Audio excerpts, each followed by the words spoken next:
নমস্কার। তো আজকের এই শুভ রথযাত্রার দিন আগে একটু শুনে নিন যে আপনারা কেমন আছেন। ভালো না, এত এরকম ভালো বললে হবে না, ভালো বলতে হবে। বলুন ভালো তো। হ্যাঁ, তাও একটু আওয়াজ বেরিয়েছে গলা দিয়ে। সবাই ঘুমোচ্ছিল নাকি? তাহলে বলুন, কিরণমালা সিরিয়াল কেমন লাগতো? আর গটকটিকে কিরম লাগতো? আগে সত্যি করে আমাকে একটা কথা বলুন তো, যতবার টিভির পর্দায় গটকটিকে আপনারা দেখেন, ততবার আপনারা এটা বলেন কিনা, এই রাক্ষসীটা আবার এসছে, কবে যে এটা মরবে? বলেন কিনা? সত্যি করে বলুন। জানি তো।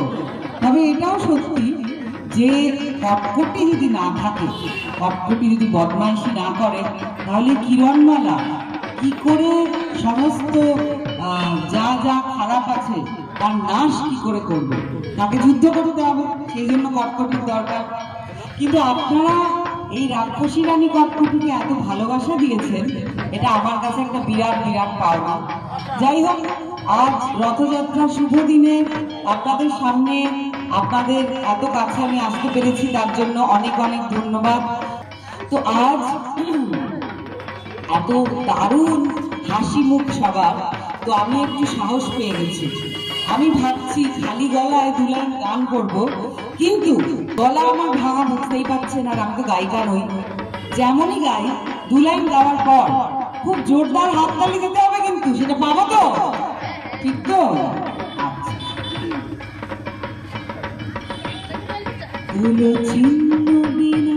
বাঁধনো তুমি তারে, ধরে নাও সুর গাও জীবনের জয়গান।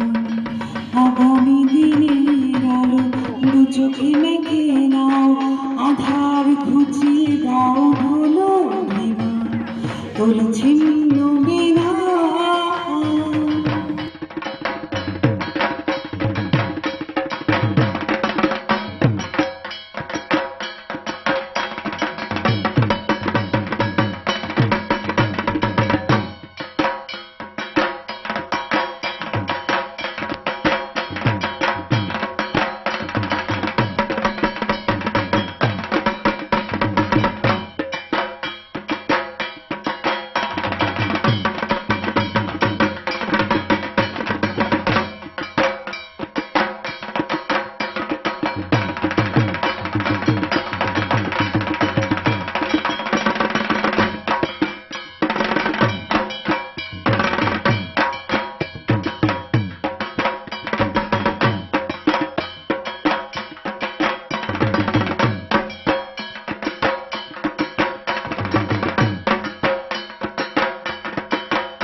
মদনমালা আর কটকটি নিয়ে কিছুটা গল্প আমি শুরু করেছিলাম, কিন্তু কটকটের সব থেকে ভয়ঙ্কর জিনিসটা কি বলুন তো?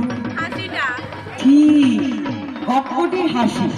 তো এখানে যখন এসেছি একটা শুভ অনুষ্ঠানে, সেখানে একটু কটকটির হাসি হলে খারাপ হবে কি? না তো? ঠিক আছে, তাহলে আমি একটু কটকটির মতো হেসে আপনাদের শোনাবো।